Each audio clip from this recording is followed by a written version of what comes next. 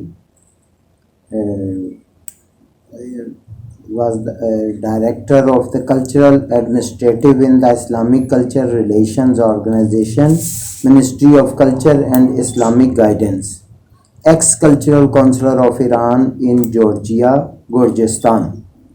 I have done my masters in history, different researches, and author of books and articles about the cultural affairs. I presented research papers in the international and national seminar and conferences. Publisher of more than 10 educational and literary books. I visited more than 30 countries of the world. As a conclusion, I am interested in cultural